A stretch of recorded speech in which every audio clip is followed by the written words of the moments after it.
individuals. I am going to let them introduce themselves, and then I'm going to ask them a few questions.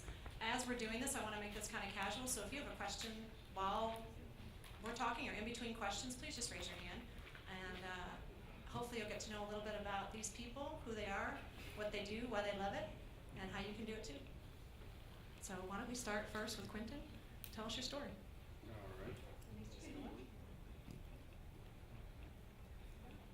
All right. My name is Quentin Donnelly. I'm a senior computer scientist here at USM. Currently, I also work for USM under the School of Computing as a TA and applications developer. I'm Jeremy Graves. I'm the program coordinator for the ITC networking program. We also have a developer track. I kind of have a fondness for the military. My dad was in the service for 20 years as a Navy, so I traveled around all and grew up in the military. My name is Henry Jones. I am an adjunct faculty member here at USM. I'm an instructor in the Hacking for Defense class, along with Mr. DeMott. And I'm a native of South Mississippi, and I'm also the CEO of a company that's based in Jackson that builds software and electronics for the military and law enforcement. I'm Dr. Anna Wan. Thank you. I'm an assistant professor of mathematics here, and I run Eagle Maker Hub.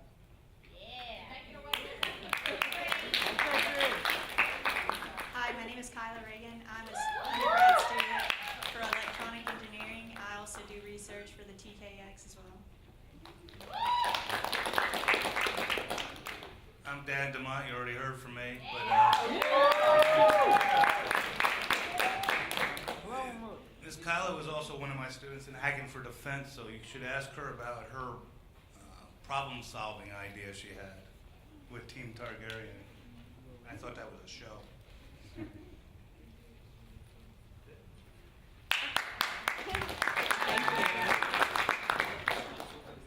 Can each of you tell us, and we can go in any order, or we can just keep going in this order, whatever you want to do. What does a typical day look like for you? And today is not typical. So what does a typical day look like for you? Well, so I both attend the university here, and I also work for the school. So a typical day for me is show up, take the courses that I'm taking, then teach the courses that I'm teaching, be it labs or TA for CSE 101. And then when I'm done teaching and taking courses, then I can start my actual job. So I work in various roles here at the school. So a typical day for that job depends. A lot of it's you go to your supervisor, and whatever they say, that's what you're doing that day. Various things. I mostly work on the web programming. Y'all saw the robot that moves around. I help with that for TKX.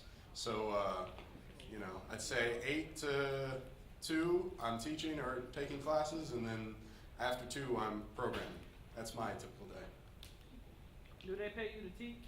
I'm a TA, yeah. So I'm working for the School of Computing. So my typical day comes in, I'm either prepping or learning a new way to teach a topic in a course. So I'm either teaching a course or I'm meeting students on a regular basis within my office hours to answer their questions or solve their problems. So some problems that students run into are, when can I drop a class, or when can I add a class, or what classes should I add? And then outside of that, a lot of times I'm working on coming up with solutions for people outside the university's problems. So we have a lot of like healthcare clinics that use me for solutions to problems that they have. So there are other instructors up here, teachers, so I'll keep my answer related to my job with a technology company. Most of every day for me is communicating in some form or fashion. So I'm either on the phone with somebody, I'm texting somebody, I'm emailing someone, I'm on Slack, which our company uses to communicate with one another, or I'm writing a proposal that's going to go to a potential customer or an existing customer, or I'm editing our marketing material or our website that we use to communicate to other people. So I'm an engineer. That means that sort of by default I'm not a great communicator, so I've had to learn a lot about how to communicate better over time.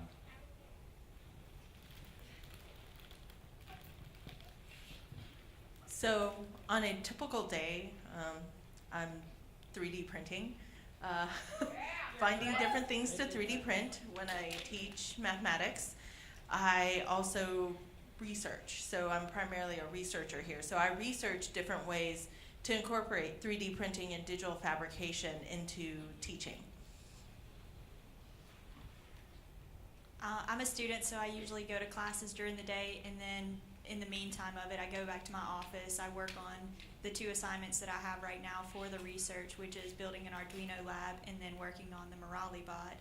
So that takes up most of the time, and then I also am a vice president of IEEE, so we organize things. I type a lot to for What's it. IEEE for the audience? The Institute of Electrical and Electronic Engineers. So if y'all should totally join that, along with ACM, which is Quentin is the president of. So y'all should join a group if y'all come here. What's ACM? So ACM, ACM, I forgot. That's what I do when it's when I'm finally done my work. I start that job. ACM is the Association for Computing Machinery, which I'm president of here, the student chapter.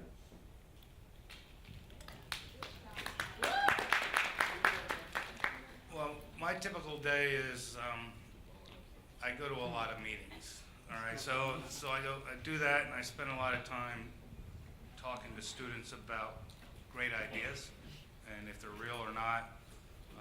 My job is to identify technology that can be utilized or spun or dual purpose. So I spend a lot of time with companies like Henry's to talk about those different solutions and a way to get them out.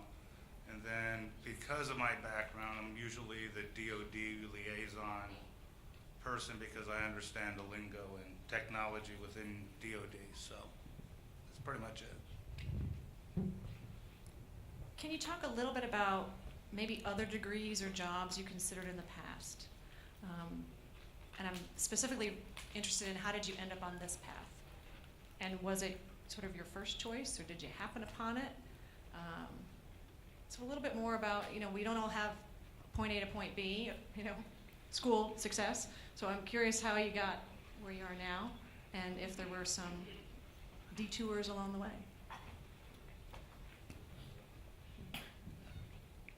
All right, so mine was as close to normal as I guess you'd expect.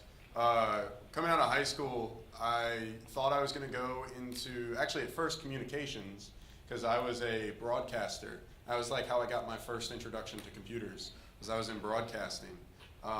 By the end of it, I noticed that I mostly did editing of special effects, and then that kind of turned into me just fixing the computers they had, and that escalated into me, becoming an IT.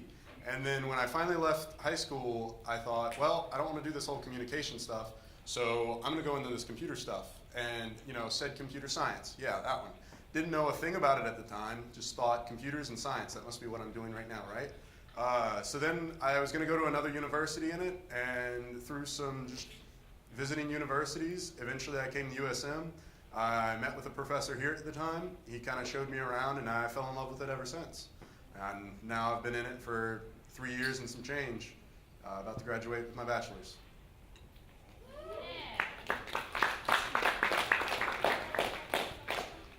So I guess I started around my father. My father was a crypto tech in the Navy, and I think that the titles kind of changed what they do, but I grew up around technology because it was part of his job, so he was always bringing computers or building a computer or doing something. Now, the computers, like Dan portrayed, they were a lot more expensive when I started, and there was no, well, the internet existed, just wasn't in homes. So you guys are really getting to experience all of the changes and the things that have kind of come in place over time. But anyway, growing up around it, I kind of knew where I wanted to go. So when I came into college here at the University of Southern Miss, I started out as a computer science major. I was on the programming track, just like my father was. And then due to time constraints and having to work my way through college, I kind of changed paths and went a business route. And then I got redirected back in. So through work, while I was working my way through school, I got a degree, my undergraduate in business, and then I ended up coming back to do a master's in technology. Because I steered back that way in my career, so my career led me back into doing networking, setting up networks, training instructors all over the state of Mississippi on how to use networks and set up networks and protect networks. So I went from college to train other teachers, and then from there back into a master's program, and that's eventually led me back to the University of Southern Mississippi as a professor. So there's a book that I recommend to students your age, this point in high school and also in college. The name of the book is How to Fail at Almost Everything and Still Win Big. And I'll say that title again in a second. I really do think that everybody in this room ought to read this book. One of the key takeaways from the book is if you try to build upon the few different things in your life that you like to do, that you feel good about doing, that you know, that you recognize after you do it a little bit that you have a talent in them. And not just one thing, but a few. When you stack those things up together, you can put yourself head and shoulders above the other people who might try to do the same thing. And that's a good way to lead to success in life. And that's what I think most of the people up here, one way or the other, they could look back and see that they continue to put together their own specific, unique, individual skills and talents that makes them different from everybody else has ever been, to do something different than anybody else has ever done. And so what that looked like for me, I sort of knew that I always wanted to be in engineering. STEM wasn't something that we knew about, but just to show you what sort of career STEM can lead you to, I got a bachelor's degree in mechanical engineering. I'd always wanted to do aerospace, so I got a master's degree and a PhD in aerospace engineering. While I was doing that, that focus was in robotics, so I got to do stuff with robots that go into space and underwater. Then I did a startup that used satellite imagery for the forest products industry, again, all with that same background. Then I was building small unmanned airplanes to go help with disaster relief situations. From there, I started doing working for a company that put cellular phone systems inside of electricity meters for electric utilities. Then I started building apps, and we have most of our apps were for people that are hunters. Then I did a quantitative hedge fund, and then now I run a company that builds software for the military and law enforcement. So I have been absolutely all over the place, and each step along the way I learned something, and now I'm at a point where I completely love what I do, and I'm very fortunate to do it.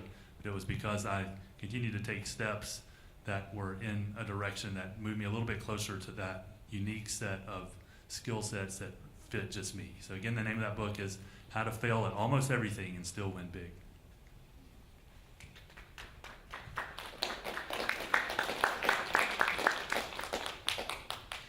So I grew up liking to play with toys, and I always found an excuse to play with toys. Oh yeah, it's for math class. And so when I went to college, I thought I was going to be an architect.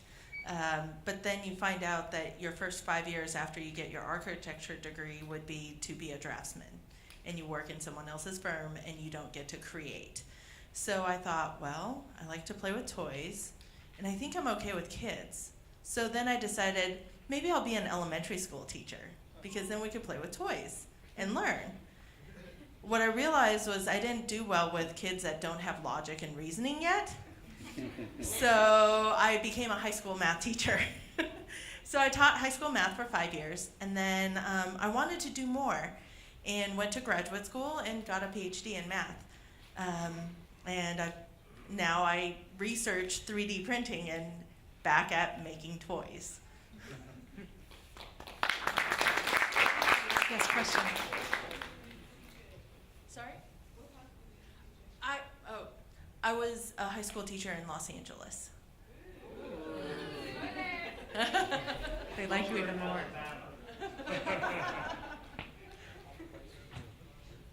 So I was actually going to the Pearl River. I was playing soccer there, and I was going for kinesiology. I was wanting to pursue physical therapy, and in the meantime, I was repairing people's iPhones on the side to make extra money, and so it developed into like me fixing other things like radios and computers and stuff. So I took a semester off actually before I came to USM, did a little soul searching, read all of Napoleon Hill's books, so he's outdated, but he's great. And I ended up finding what I really love was in electronics, and one of his quotes was like, do what you love and do what you can make money as. So I chose I chose computer engineering first and then transferred over to electronic engineering because I love making circuits and math, so it worked out perfectly.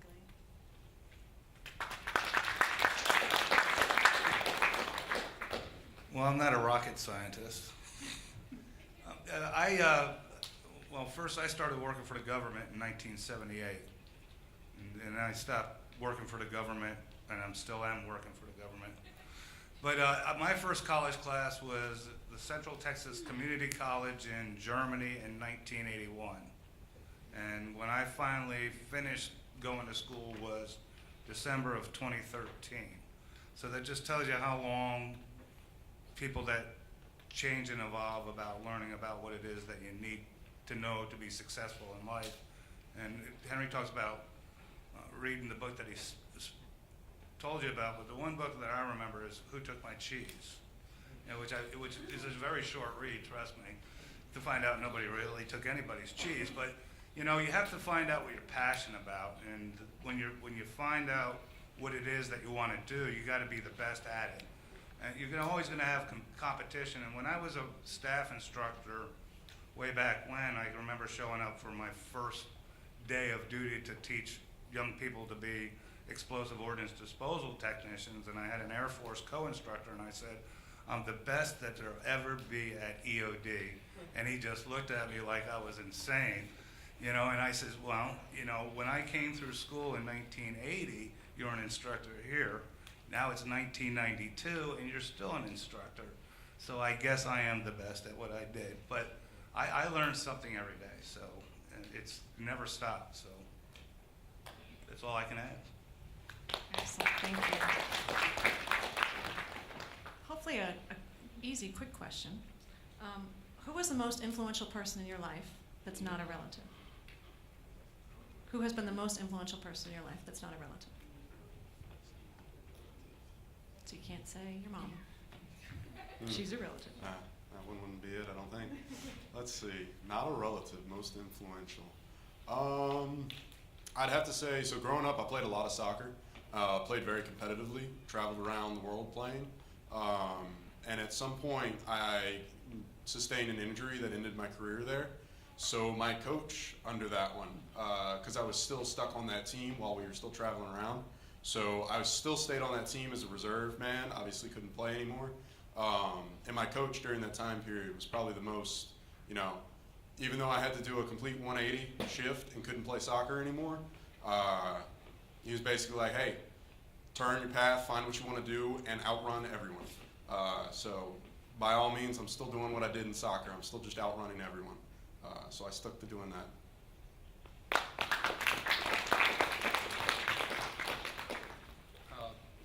Probably have to say there's a local businessman here in town that has also got his PhD from the University of Southern Miss. He's a polymer engineer, and I've always gone to him for kind of advice on anything that I might want to do. So he's like a sounding board. I think you all find that you'll run into people that can kind of be your sounding board. So this gentleman I always visit with on anything I might want to do in a business related environment or anything I might want to do in life. You know, he's kind of like a first place I would go to ask that question too. So. My PhD advisor in graduate school, he just continued to invest in me. He was a great sounding board. I think that's a great way to put it, and a mentor, and so much so that I named my first son after him. So it was, you know, sometimes you really can't have an impact on other people that carries on for generations.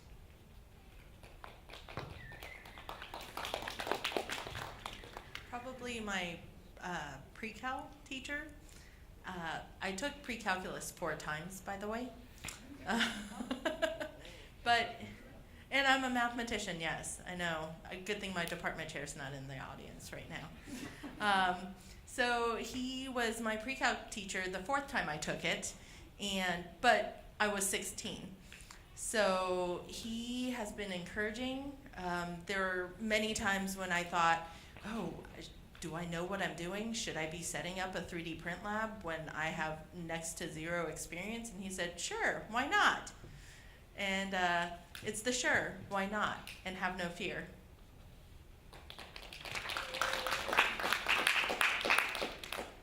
Mine is actually a teacher from junior high going into high school. She kind of followed our grade. She just like moved up every single grade, Miss Hosel.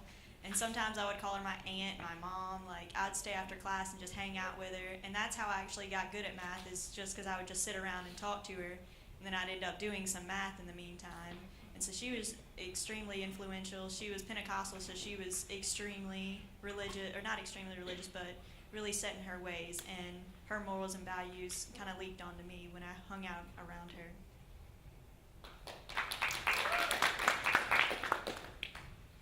Well, when I was first starting out as an NCO in the United States Army, I had a first sergeant, and he kind of like told me I was like a bull in a china closet, and no patience. I can't imagine that. And so what he did for mentoring is to make sure that I thought first, act second, and he taught me how to be more acceptable and to listen sometimes rather than to just spout and so on and so forth. And he kept tabs of me until the day he died. So he was very instrumental in the way and the success of my career in the military. So I get into slumps sometimes. I get down on myself. I self-doubt what I've done. I get tired. How do you all get through those times? Because I know you have them too. And how do you get through the times of doubt? Why am I doing this? Can I get up and do this again? What pushes you forward? Well, first thing is that the first thing you have to realize, there's 2 letters that you're going to have to learn to accept, and it's no. And though no may be depressing or upsetting, is in life, as no is something that's easily said because something's misunderstood. But no, especially in business, is you'll hear 1,000 no's before someone will say yes and invest in your idea. But to get through the day is that you always have to look on what the positive is and what's the impact of your life on others in and around you. So if I have a good day, that's good, but what's the impact on my family? So if I have a bad day, my wife and my family know that I have a bad day because I sometimes don't hide it very well. But it's, tomorrow will change. Something will happen, because what life is what it is and what it provides you. And the only way you can make your life any better is by charging hard and making things change for yourself. So.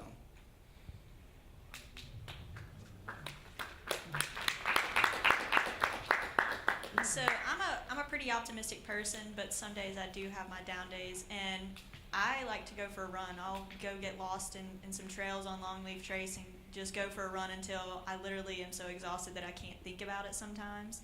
But during the day, obviously you can't do that. So during college, we had a trainer, and he would tell us not to count until you get tired, and then when you get tired, to count to 5. So if you're doing sit-ups, don't stop until you get so tired and exhausted, then you can do it 5 more times. So whenever I'm coding or something, I'm just so exhausted and I just want to go home, I just think I'm going to do it for 30 more minutes or however long, and then I end up going for an hour or 2 and then getting it done, and then I feel more accomplished at the end of the day. So you're going to get a lot of disappointing times, and a lot of people will say no to you too. Just pushing past a little bit will get you all the way though.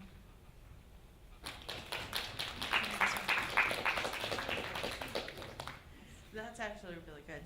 Physical activity, I Zumba 2 to 3 hours a day.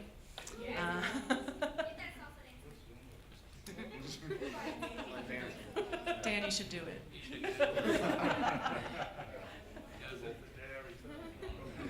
So whenever I hear no, I'll do, if I can go home, I'll Zumba for an hour or so. And then if I'm still upset about it, that means I need to do another one. I have the CDs. And if I still feel down, then if I'm not too tired, I'll do another one until I'm too tired to feel. But also do but if you're at work or at school, do small little things that you can accomplish to make you feel like you accomplished something small relatively quickly. And these they talk microaggressions, micro accomplishments is what I like to use throughout the day. You've heard some great advice already. So the only thing I would add is just it's always helpful to just take some time to be thankful and about the things that are going well. Gratitude just does something good for your brain. And the other thing is get some sleep. Usually when I'm getting down, it's because I'm tired. And just go on and get to bed early and wake up, like Dan said, and to a new day and a new opportunity to do something different.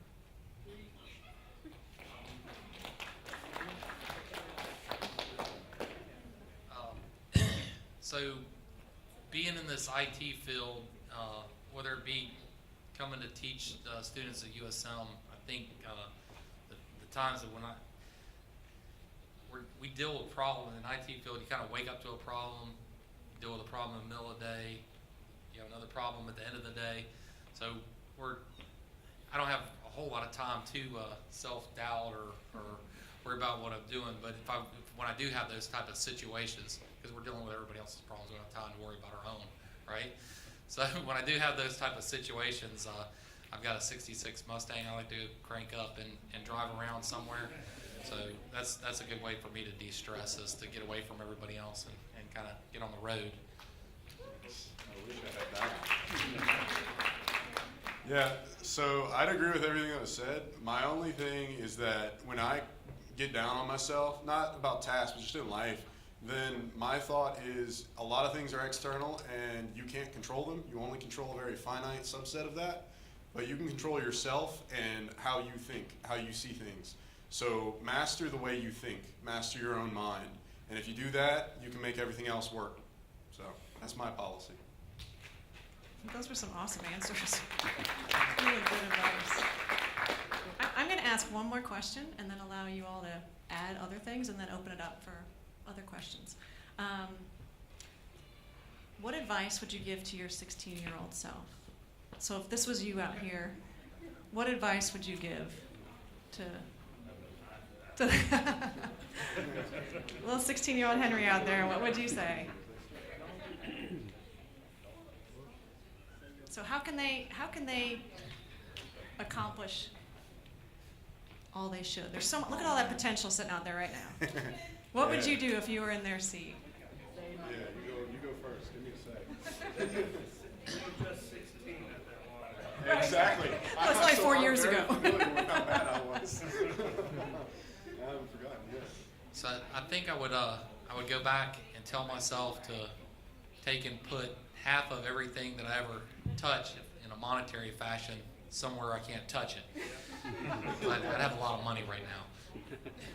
And no fast cars. I still have my fast car. So I took my studies very, very seriously, and I think I might tell myself to take them not quite so seriously. And instead to spend more time getting to know the other people around me. You have things like Facebook, Instagram, all the other social media tools help you stay connected. You know, there will never be another time that all of you will be here together. It will never, ever happen again. And this is a powerful thing because all of you are going to go different places and get to know other people and do different things. And so one of the most important things, if you have a choice, you could read a book right now, you could get on a website right now, you could do something focused on yourself, or when you have this opportunity with all these other people, you could get to know the rest of them and be connected and stay in touch and see where they go and then know where you go. And that is a much more powerful tool for the future, is to know what all other people in this room are going to be and what they're doing than whatever it is that you'd be spending your time in a book instead. Henry did go to Stanford, by the way, so he read a lot of books. So on the opposite end of the spectrum. Party girl. My freshman year of college, I ended up with a 1.4 GPA. And here I am with a PhD. It's fantastic. So don't doubt. I also did go to college at 16. So don't doubt yourself. Don't doubt yourself. Any inkling of doubt you have in what you're doing, don't doubt yourself. Keep pushing forward. Go ahead, your question. Yes. She's kind of smart. Yeah. Oh, sorry, what? When you graduated? I graduated high school when I was 16. She didn't go say the year. It's in 2001.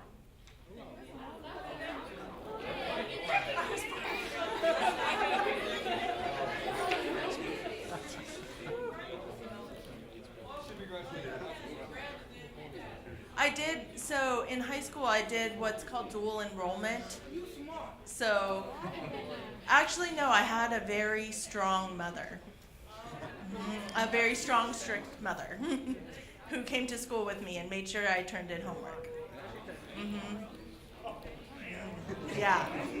She came to class with me every day just to make sure I wouldn't leave after the 1.4 GPA.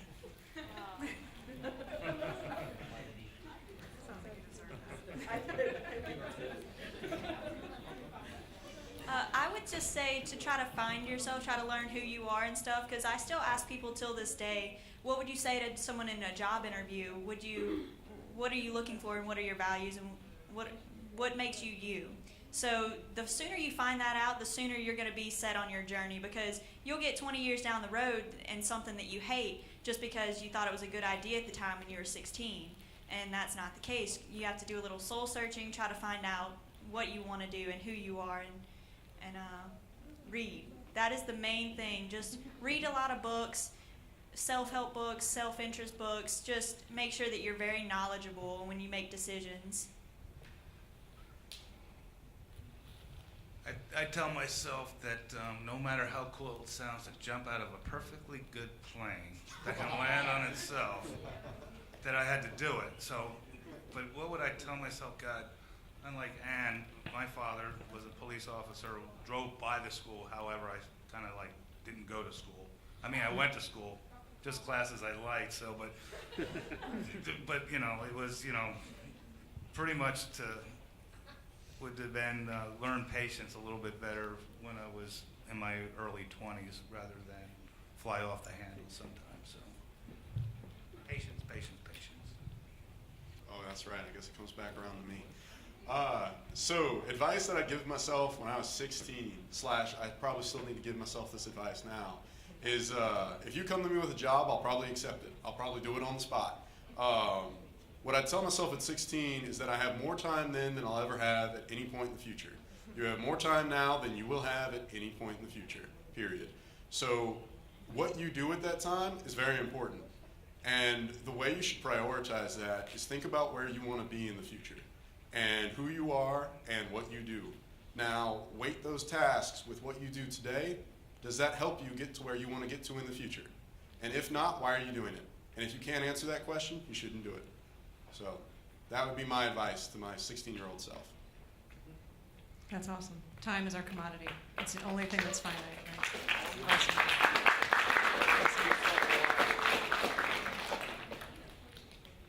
So what haven't I asked you that you would like to share about your work, your life, or should we open up for questions? Okay, so I don't, Who?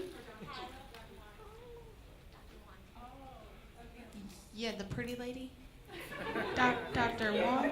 Oh, the one in the pink. You're both beautiful, everyone. Okay. Tell everybody how you're making your wedding dress out of 3D printing. I am 3D yeah. So I am 3D printing my wedding dress. It's going to be out of Ninja Flex, which is a flexible plastic.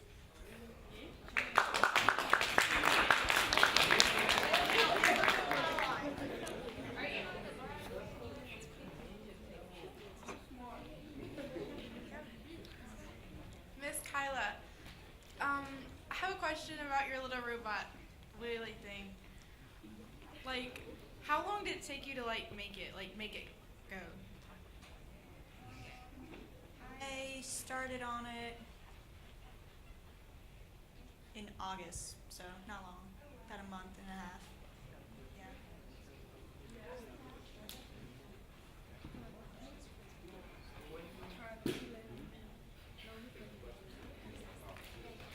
For Quentin, what do you want to do after college?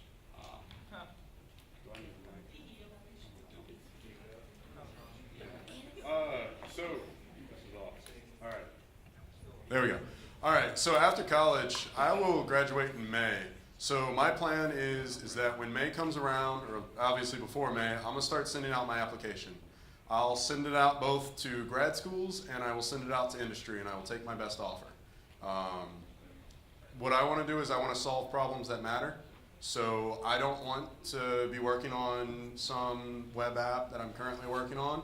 I want to do research in a problem, find the solution, and see it down to implementation. That is what I want to do. So I'll see you enroll. Quentin, can you talk a little bit about how much money you're going to make, maybe? Because everyone wants to know that and no one wants to ask. Oh, I'd So love I'm to. asking. I'd love to know that too. So all I can speak for is offers that I currently have on table, and I will say largely dependent on where that company is based. The cost of living is a very large factor in that, especially in our job market where you can be working in very high cost of living areas. Given New York, California, very expensive usually.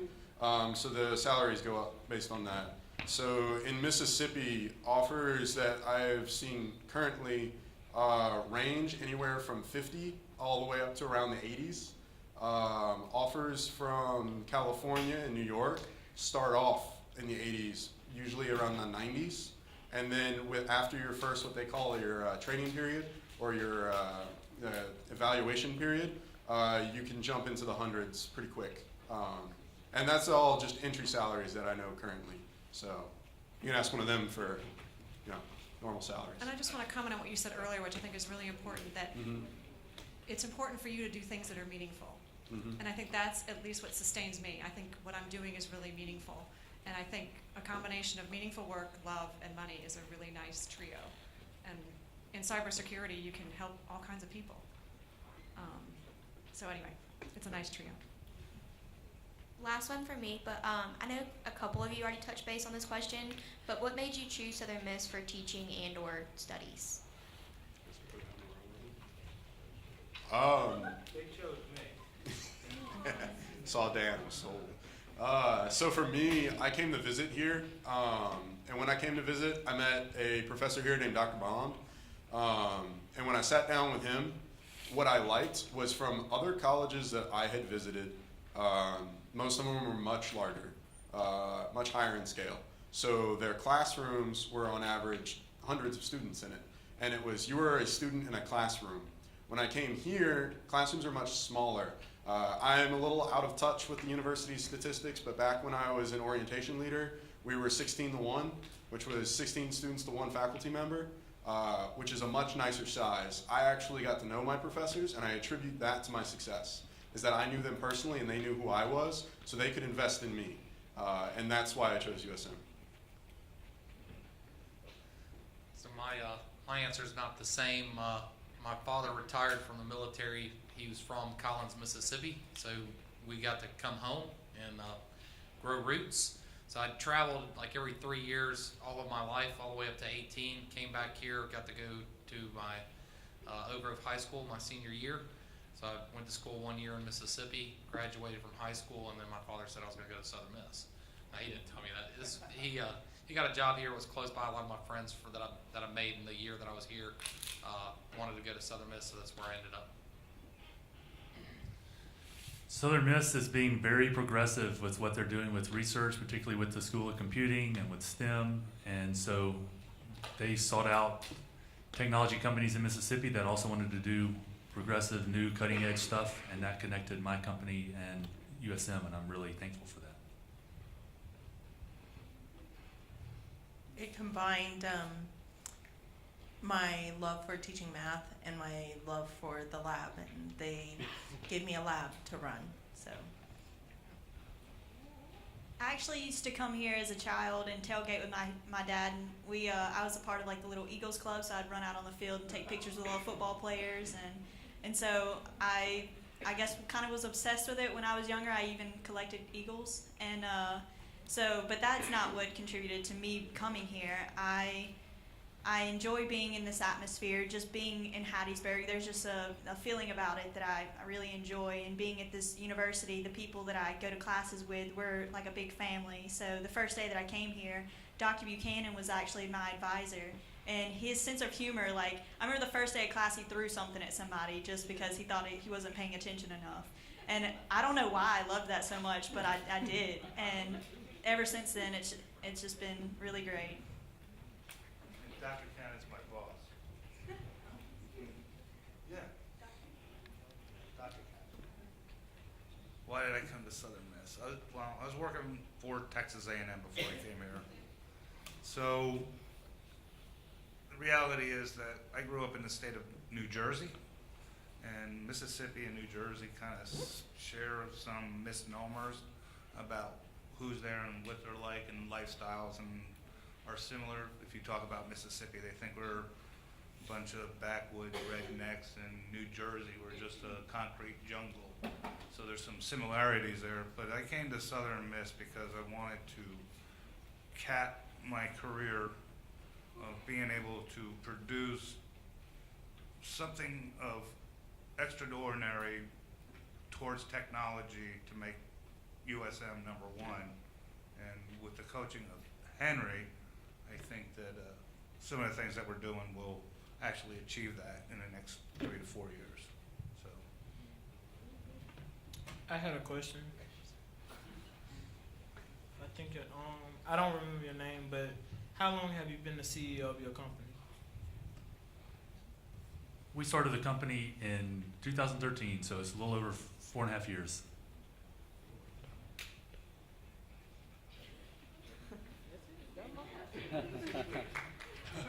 Yesterday. Other questions? You guys ready to get back to the lab? Learn some more? Oh, sorry. Question down here.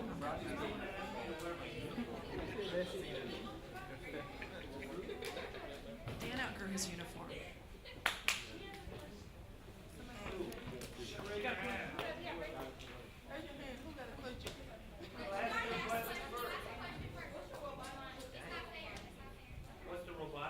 What's the robotics club like? So, yeah, we go to conference every year. It's Southeast Conference, and so last year, where did we go? Where did we go last year? Well, the year before we went to West Virginia, and so this year we're going to Florida actually. Where did we go? North Carolina. So we build a robot every year. Yeah.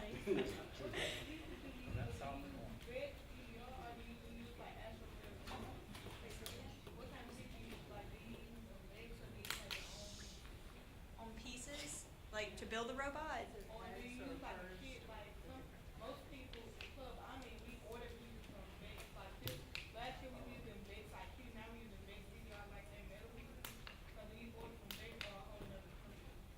We don't order any of our equipment and stuff. IEEE will fund us for the things that we do. We have to send out a report for it before we get the funding. so where do you get the Yeah, materials? we have a 3D printer, which we do a lot of stuff with, and then of course just buying stuff. So like our Arduinos we use to run all of our things, our servos and sensors. Yeah, it's worth it. We do a lot of stuff. We're doing right now 3D modeling to do the printers on and stuff, and then we're also doing a workshop coming up where we're doing Arduino labs to teach people how to build the robots. Yeah, absolutely. And yeah, we have a hardware and a software competition. The software is new. They started last year, and Quinn was able to be a part of it, and actually won, but kind of didn't in a way. It was a funny April Fool's joke on all of us, and but it was a great learning experience for the whole group. We were able to send, I think, 8 people this year. Do we? A year? We only have one competition, but there's different things. So I was able to attend the leadership conference in New Orleans, and we were able to meet a ton of entrepreneurs and be able to see what it's like to be a CEO or to be in a business and trying to prototype. So there's a ton of opportunities to be able to network with the people that are already out there. And actually, in March, the first weekend in March, USM is hosting the VEX Robotics Competition, which is a statewide competition here for Mississippi. It's K-12, so if you're one of the Mississippi schools, you can put together a team between now and then. There's something called hackathons that have happened throughout the nation, and Quentin and Kayla have been to 2 of them, right? So that's about, they give you a problem statement, and then you go there and spend 72 hours trying to solve it. So what they've learned, and tell me if I'm incorrect, is that they solved the problem, but they didn't have a pitch. All right, so when you start solving problems, you look at the team and say, who speaks well and can present it? So. What are y'all's majors, or what are your majors going to be in? My major is electronic engineering technology, and that's and a minor in automation. Just because I like energy, like renewable energy, that's my research.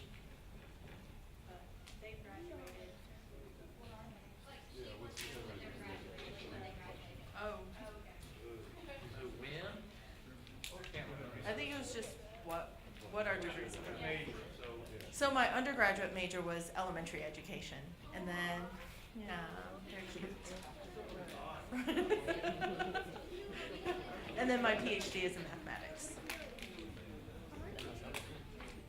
Yeah, my bachelor's degree was in mechanical engineering, and my master's and PhD were in aeronautics and astronautics, which is the way Stanford refers to aerospace engineering. So I did a minor in computer science with a minor in math with a bachelor's of science in business administration in MIS, which is basically computers and business. And then I came back and I did my master's in software engineering technology related to workforce training development and networking. And then I've got a lot of industry certifications and experience within the technology field. Well, I'm still in college, but let's hope that by May, I've got my bachelor's in computer science and a minor in mathematics.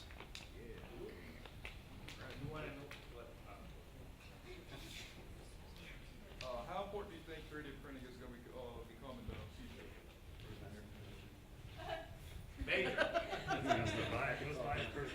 Can you ask it again? Can you ask again so we can hear? How important do you think 3D printing is going to become in the future? I think it's important now. There's so much in medical that's going on with 3D printing, and we're building upon knowledge now with what we have.